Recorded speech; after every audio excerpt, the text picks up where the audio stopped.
చేస్తున్నాను. సమూయేలు మొదటి గ్రంథం 16వ అధ్యాయం 14వ వచనం నుండి చదువుతున్నాను. మీలో ఎంతమందికి తెలుసో ఈ సంగతి, తెలియకపోతే చెప్తున్నాను. బైబిల్ తెచ్చినందుకు దేవుడు మిమ్మల్ని దీవిస్తాడు.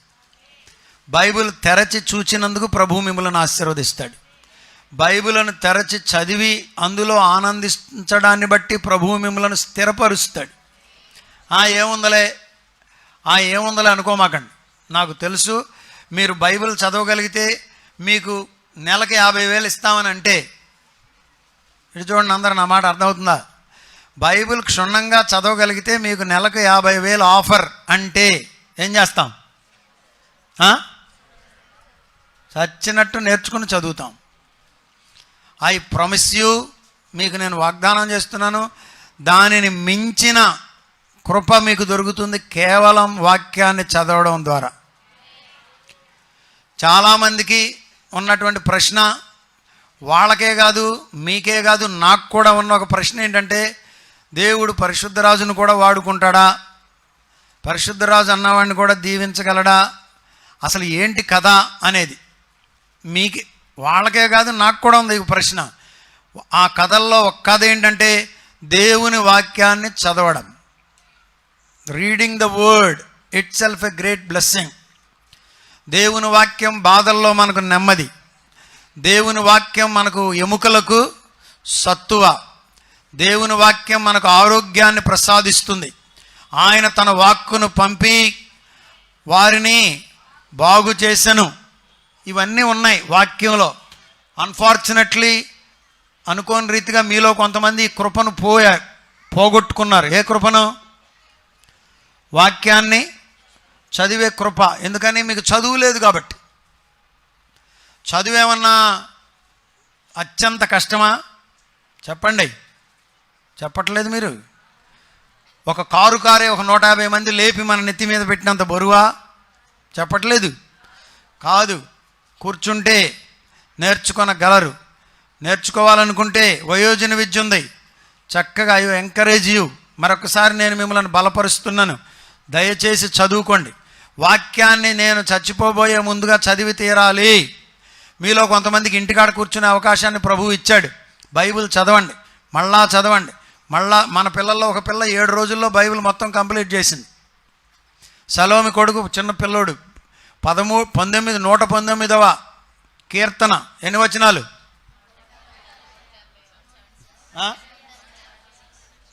అనమాకండి, సరిగ్గా చెప్పండి. 176 వచనాలు, 176 వచనాలు చూడకుండా అప్పచెప్పడానికి మొదలుపెట్టాడు. ఇప్పుడు చాలా వరకు వచ్చేసాడు. మన పిల్లల్లో కొంతమంది ఇంతకుముందు కూడా మనకు చెప్పారు. గొప్ప సంగతి. వాక్యాన్ని మీరు చదవాలని మీ సేవకునిగా, దైవజనునిగా మీ మధ్యలో నేను మీకు జ్ఞాపకం చేస్తున్నాను. దేవునికి స్తోత్రం. వాక్యాన్ని ప్రభువు మీతో మాట్లాడుతున్నప్పుడు మీరు ప్రేమతో అంగీకరించాలి. ఏదైనా అత్యవసరమైన పరిస్థితుల్లో, మిమ్మల్ని సరిచేసే పరిస్థితుల్లో ఒక మాట అన్నప్పుడు దానిని ప్రేమతో తీసుకోవాలి. ఒకవేళ ఎవరిని గురించైనా నేను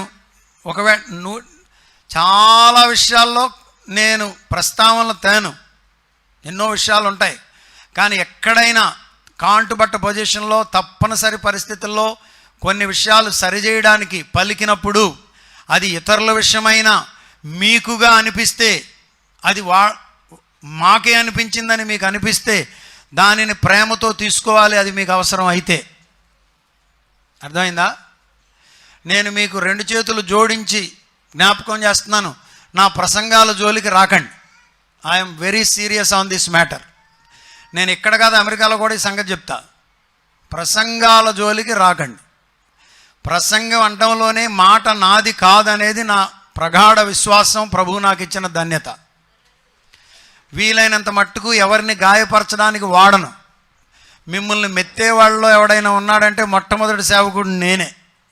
ఎంకరేజ్ చేయటంలో కానీ, మిమ్మల్ని బలపరచడంలో కానీ.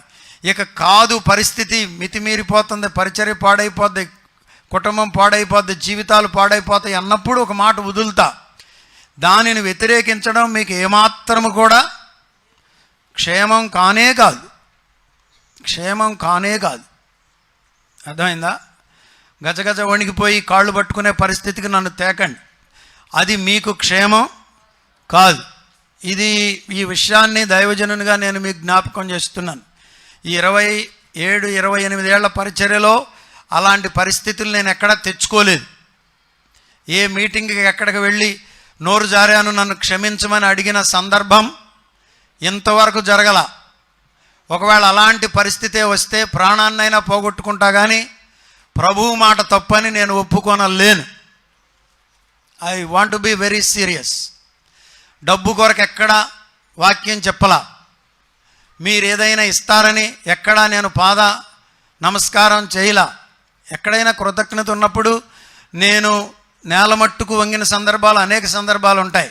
I bend my self for the glory of God, for the sake of God, for the people of God. దేవుని యొక్క ప్రజల క్షేమార్థమై, సంఘ క్షేమార్థమై, కుటుంబ క్షేమార్థమై, ప్రజల క్షేమార్థమై నన్ను నేను తగ్గించుకునే విషయంలో ఎక్కడా కూడా వెనుకంజ వేయను. నేలమట్టుకు వంగి నమస్కరిస్తా. కానీ వాక్యవర్తమాన విషయంలో మరి అది నేను కాంప్రమైజ్ అవ్వాలంటే నా వలన కాదని దేవుని సేవకునిగా, మీ సేవకునిగా మీకు మనవి చేస్తున్నాను. దేవునికి స్తోత్రం.